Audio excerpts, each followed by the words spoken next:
തിടുക്കത്തിൽ വേഷം ധരിച്ചിട്ട് രേണു അടുക്കളയിലേക്ക് ചെന്നു. തനിക്ക് ഉച്ചയ്ക്ക് കഴിക്കാനുള്ള ഭക്ഷണം പാത്രത്തിലെടുത്തു. പിന്നെ അച്ഛന് കഴിക്കാനുള്ളത് പുട്ടും കടലക്കറിയും ഒരു പ്ലേറ്റിൽ പകർന്ന് മേശപ്പുറത്ത് വച്ചു. ചെറിയ ഹാളിൽ അച്ഛൻ TV-യിൽ സിനിമ കണ്ടുകൊണ്ടിരിക്കുകയായിരുന്നു. തനിക്കുള്ള ഭക്ഷണം ബാഗിലാക്കിക്കൊണ്ട് രേണു അച്ഛനടുത്തേക്ക് വന്നു. അച്ഛാ, കഴിക്കാൻ എടുത്തു വെച്ചിട്ടുണ്ട്. അത് കഴിച്ചിട്ടിരുന്ന് TV കണ്ടാൽ മതി. അയാൾ അവളെ ഒന്ന് നോക്കി തലയാട്ടിയിട്ട് വീണ്ടും TV-യിലെ സിനിമയിലേക്ക് തന്നെ ശ്രദ്ധിച്ചു. ഞാൻ ചിലപ്പോൾ ഉച്ചയ്ക്ക് വരില്ല. സമയത്ത് ചോറെടുത്ത് കഴിക്കണം. മരുന്നും ഗുളികയും കഴിക്കാൻ മറക്കരുത്. പുറത്തേക്ക് ഇറങ്ങാൻ ചെരുപ്പുകൾ ഇടുന്നതിനിടയിൽ അവൾ പറഞ്ഞു. അച്ഛൻ അപ്പോഴും തലയാട്ടുക മാത്രം ചെയ്തു. അയാളെ ഒന്ന് തറപ്പിച്ചു നോക്കിയിട്ട് അവൾ മുറ്റത്തേക്ക് ഇറങ്ങി. അയൽപക്കത്തെ വീട്ടിലേക്ക് നോക്കിയിട്ട് അവൾ വിളിച്ചു, ലക്ഷ്മിയേച്ചിയേ, ഓയ്. ആ, രേണൂട്ടിയോ? അപ്പോൾ തന്നെ മറുപടിയും വന്നു. ഒപ്പം 50 വയസ്സോളം പ്രായമുള്ള ഒരു സ്ത്രീ അടുത്ത വീട്ടിന്റെ മുറ്റത്തേക്ക് ഇറങ്ങി വന്നു. ആ, അമ്മയാണോ? ലക്ഷ്മിയേച്ചി എവിടെ അമ്മേ? അവള് കമ്പ്യൂട്ടർ നോക്കി ഇരിക്കുക മോളെ. നീ ഇറങ്ങുവാണോ? ആ അമ്മേ. അച്ഛനെ ഒന്ന് നോക്കിക്കോണേ. ഒന്നും കഴിക്കാതെ സിനിമയും കണ്ടിരുന്ന് കളയും. അതൊക്കെ നോക്കിക്കോളാം. നീ പോയേച്ചു വാ. ശരിയമ്മേ. മുറ്റത്തിനരികിൽ അവൾ വന്ന് തന്റെ സ്കൂട്ടറിൽ തൂക്കിയിട്ടിരുന്ന ഹെൽമറ്റ് എടുത്ത് തലയിൽ വെച്ചു. പിന്നെ സ്റ്റാർട്ട് ചെയ്ത് മുൻവാതിലിനരികിൽ വന്നിട്ട് അകത്തേക്ക് നോക്കി വിളിച്ചു പറഞ്ഞു, അച്ഛാ, ഞാൻ ഇറങ്ങുവാണേ. പതിവ് പോലെ മറുപടിയൊന്നും വന്നില്ല. അതറിയാവുന്നത് കൊണ്ട് തന്നെ രേണു സ്കൂട്ടർ ചെറിയ റോഡിലേക്ക് ഇറങ്ങി ഓട്ടിച്ചുപോയി. അപ്പോൾ ഇതാണ് നമ്മുടെ കഥയിലെ നായിക, രേണു എന്ന രേണുക പ്രഭാകരൻ നായർ. ഈ പ്രഭാകരൻ നായർ അദ്ദേഹമാണ് TV-യുടെ മുന്നിലുണ്ടായിരുന്ന അദ്ദേഹം. ഒരു 24-25 വയസ്സുണ്ടാവും രേണുവിന്. അത്യാവശ്യം സുന്ദരിയും സ്മാർട്ടുമൊക്കെയാണ്. വീട്ടിൽ നല്ല പ്രാരാബ്ധമുണ്ടായിരുന്നത് കൊണ്ട് വിദ്യാഭ്യാസം BA-യിൽ ഒതുക്കി. കൃത്യമായ ഒരു ജോലി ഇതുവരെ ആയിട്ടില്ല. പക്ഷേ ജീവിച്ചു പോകാൻ പണിയെടുത്താൽ പണം കിട്ടുന്ന മാന്യമായ എന്തും ചെയ്യാൻ ആള് തയ്യാർ. കായലോര പ്രദേശമാണ് സ്ഥലം. ഒരു സൈഡിൽ റോഡും മറു സൈഡിൽ കായലും. നീണ്ടു കിടക്കുന്ന ചെറിയ റോഡിലൂടെ അവൾ വിട്ടുപോകുമ്പോൾ മൊബൈൽ ബെല്ലടിച്ചു. വണ്ടി ഒതുക്കി നിർത്തി ഫോണെടുത്തു. ജെയ്സൺ ആയിരുന്നു. ആ ജെയ്സ, പറയടാ. രേണു, നീ രാവിലെ ഫ്രീ ആണോ? അവൻ ചോദിച്ചു. അല്ലടാ, ഒരു ക്ലയന്റ് ഉണ്ട്. രാവിലെ 9-ന് പാർട്ടി എത്തും. ഞാനിപ്പോൾ തന്നെ ലേറ്റാ. ഓക്കെ, നീ അത് കഴിഞ്ഞിട്ടൊന്ന് വിളിക്കോ? എന്താടാ? ഒരു കാര്യമുണ്ട്, നീ കഴിഞ്ഞിട്ട് വിളിക്ക്. ഓക്കേടാ. കാൾ കട്ട് ചെയ്തിട്ട് അവൾ വണ്ടിയെടുത്തു. ചെറിയ റിയൽ എസ്റ്റേറ്റ് പണിയുണ്ട് രേണുവിന്. സണ്ണി ലൂക്കോസിന്റെ 48 സെന്റ് സ്ഥലം. മെയിൻ റോഡിനോട് ചേർന്ന് നല്ല നിരന്ന ഒറ്റ ഫ്ലോട്ട്. സെന്റിന് 7 ലക്ഷമാണ് ചോദ്യം. അവൾ ചെല്ലുമ്പോൾ ഒരു ടാറ്റ സഫാരിയിൽ 4 പേർ അവളെ വെയിറ്റ് ചെയ്തിരിക്കുകയായിരുന്നു. നേരത്തെ ലൊക്കേഷൻ അവർക്ക് അയച്ചു കൊടുത്തിരുന്നു.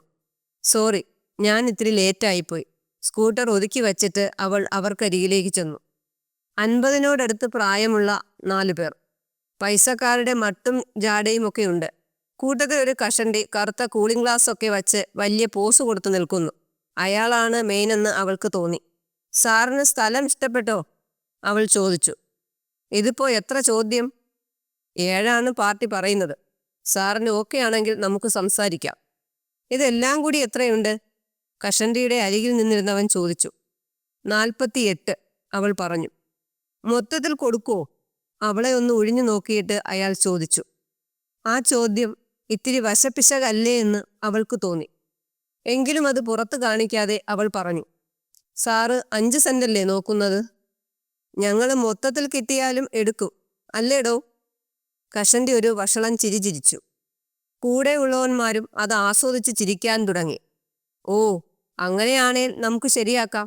സാർ ഇങ്ങോട്ട് വന്നേ. അവൾ കഷണ്ടിയെ മാത്രം വിളിച്ചു. കൂടെയുള്ളവന്മാരെ ആംഗ്യം കാണിച്ചിട്ട് അയാൾ അവൾക്കരികിലേക്ക് ചെന്നു. സാർ ഒരു 1000 രൂപ ഇങ്ങെടുത്തേ. 1000 രൂപയെ? എന്തിന്? എടുക്ക് സാറേ, നമുക്ക് മൊത്തത്തിൽ കച്ചവടം ഉറപ്പിക്കണ്ടേ? അവളൊന്ന് ചിരിച്ചു. അയാൾ തിരിഞ്ഞ് കൂടെയുള്ളവന്മാരെ നോക്കിയിട്ട് പഴ്സിൽ നിന്നും 1000 രൂപ എടുത്ത് അവൾക്ക് കൊടുത്തു. അവൾ അത് തൻ്റെ ബാഗിൽ വെച്ചിട്ട് പറഞ്ഞു, ഇത് രേണു അസോസിയേറ്റിന്റെ സർവീസ് ചാർജ്. ഇനി സാർ വാ. അവൾ അയാളെയും കൂട്ടി മറ്റുള്ളവരുടെ മുന്നിലെത്തി. അപ്പോൾ മൊത്തത്തിൽ കച്ചവടം. 48 സെന്റ്, 7 ലക്ഷം വച്ച് 3,36,00,000. 3% എൻ്റെ കമ്മീഷൻ.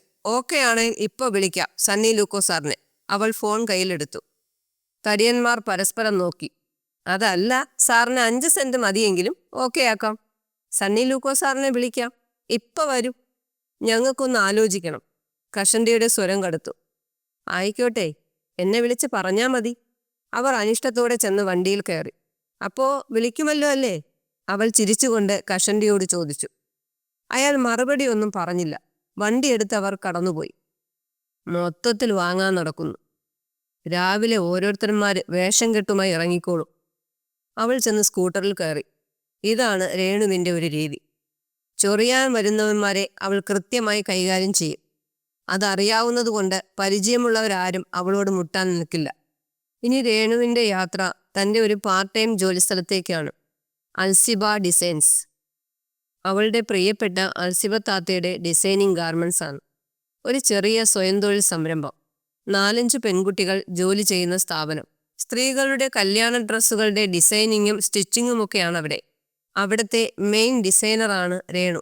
ഡിസൈനർ എന്ന് വെച്ചാൽ ഈ കമ്പ്യൂട്ടറൊക്കെ വെച്ചുള്ള വലിയ സെറ്റപ്പ് ഒന്നുമല്ല. കസ്റ്റമറുടെ ആവശ്യം അവൾ കേൾക്കും. മൊബൈലിൽ അവരുടെ ഒരു ഫുൾ സൈസ് പടം എടുക്കും. പിന്നെ ഒരു കടലാസും പെൻസിലുമായി 10 മിനിറ്റിൽ അവൾ പുതിയൊരു ഫാഷൻ വരച്ചെടുക്കും.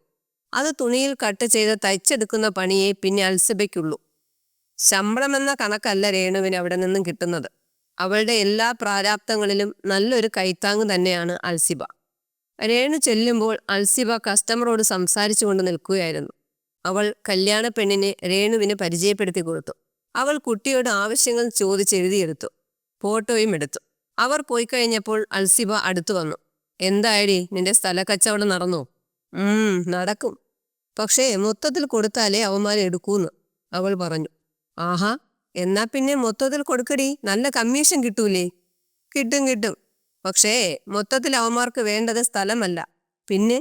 അൽസിബ ആകാംക്ഷയോടെ ചോദിച്ചു. ദാണ്ടേ ഈ ഉരുപ്പടിയാ മൊത്തത്തിൽ കൊടുക്കൂന്ന് ചോദിച്ചത്. അവൾ തൻ്റെ ശരീരത്തിൽ തൊട്ട് കാണിച്ചിട്ട് പറഞ്ഞു. കള്ള പന്നികള്. അടി കൊടുത്തോടി നീ? അൽസിബ ചൂടായി. എന്തിന്? ഞാൻ 1000 രൂപ വാങ്ങി പറഞ്ഞു വിട്ട്. അവന്മാരുടെ നിന്ന് പൈസയും വാങ്ങിച്ചാ നീ? ഇനി അവര് തിരക്കി വരൂലേ റബ്ബേ? എൻ്റെ താത്ത, ഞാൻ വാങ്ങിച്ചത് രേണു അസോസിയേറ്റിൻ്റെ സർവീസ് ചാർജാ, അല്ലാതെ അവന്മാരുടെ കൂടെ ചെല്ലാനുള്ളതല്ല. എന്നാലും എടി, കന്നന്തിരവ് പറഞ്ഞവന്മാരുടെ നിന്ന് കാശ് വാങ്ങി വന്നിരിക്കണത് കണ്ടില്ലേ? അല്ല, ഞാനിനി അവന്മാരെ തല്ലാൻ നിൽക്കണം. പിന്നെ അടിപിടിയായി പോലീസ് കേസായി. എൻ്റെ ഇത്താ, എനിക്കതിനൊന്നും സമയമില്ല. നമ്മളെടുത്ത പണിയുടെ കാശ് നമുക്ക് കിട്ടി, അത് മതി. അപ്പോൾ അവളുടെ മൊബൈൽ ബെല്ലടിച്ചു.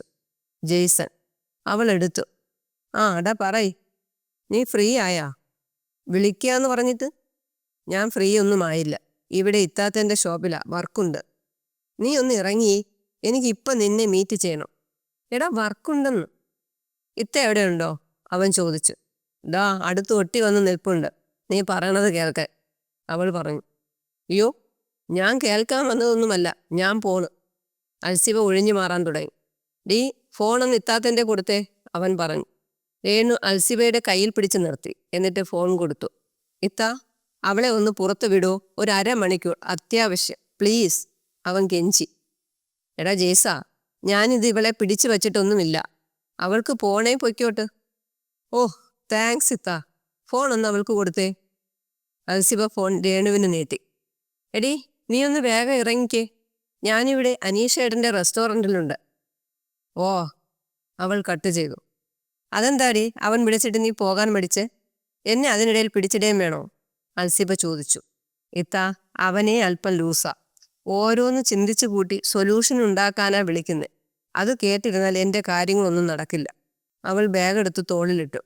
നല്ല പയ്യനാടി, ആരേലും ഒന്ന് താങ്ങിക്കൊടുത്താൽ കയറിപ്പോവും. അവൻ എനിക്കിട്ട് നല്ല താങ്ങാ ഇപ്പം തന്നുകൊണ്ടിരിക്കുന്നത്. എന്നാലും അവൻ രക്ഷപ്പെട്ടാൽ നീ അവനെ കെട്ടൂലേ? പിന്നെ ഞൊട്ടു. പോ പെണ്ണും പിള്ളേ. രേണു ചിരിച്ചുകൊണ്ട് ഇറങ്ങിപ്പോയി.